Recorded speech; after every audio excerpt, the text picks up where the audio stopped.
Hi అండి, welcome back to కుస్మా thoughts.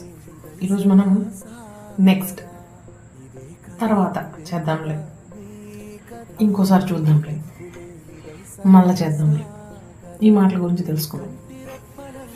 ఈ తర్వాత అనేదాన్ని కొంతమంది లైఫ్లో చాలా ఇంపార్టెన్స్ ఇస్తారండి ఇలాంటి మాటలకి.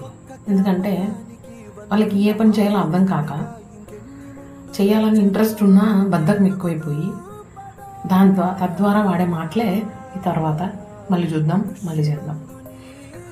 దీనివల్ల నీ చుట్టుపక్కల ఉన్న ఎన్వైర్న్మెంట్ కూడా, అంటే వాతావరణాన్ని కూడా నువ్వు మార్చేస్తావు.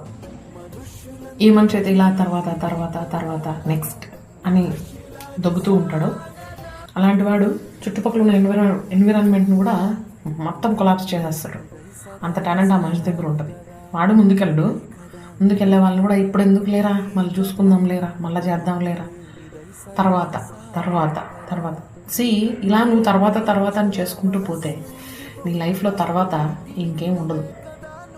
తర్వాత నిన్ను పొగడాలను అనుకున్న వాళ్ళు కూడా ఆ తర్వాత ఎవరు పొగడరు. నీ నుంచి ఎవరైనా ఒక ఇన్స్పిరేషన్ తీసుకోవాలనుకున్నా కూడా ఆ తర్వాత ఎవరు ఇన్స్పిరేషన్ తీసుకోరు. ఈ తర్వాత అనే విషయాన్ని చాలామంది ఎక్కువగా తీసుకుంటారు. కొంతమంది భయపడతారు ఈ మాటను తెలుసుకుంటే. స్పాట్లో ఎప్పటికప్పుడు అనుకున్న పని అనుకున్నట్టుగా జరిగిపోవాలి, చేసేయాలి అనే ఒక ఇంటెన్షన్తో కొంతమంది ఉంటే, కొంతమంది ఎప్పుడెప్పుడు వాయిదాలు వేద్దామా, ఏ పని అయినా సరే. ఇంక్లూడింగ్ ఇంకో మాట చెప్తానండి, ఇంట్లో మగవాళ్ళకి మేబీ ఈ మాట విని కోపం వచ్చినా కూడా రావచ్చు. ఎందుకంటే ఇంట్లో భార్య ఏదైనా చెప్తే తర్వాత చూద్దాంలే, తర్వాత చేద్దాంలే, తర్వాత చేద్దాంలే, మళ్ళీ ఎప్పుడైనా చూద్దాం. ఆ మాట వినడం వల్ల వింటే ఏమన్నా అయిపోతుందని కోపము, లేకపోతే దీని మాట నేను ఎందుకు వినాలని ఒక ఇదో తర్వాత మిగిలింది నెక్స్ట్ పార్ట్లో తెలుసుకుందాం. Thank you.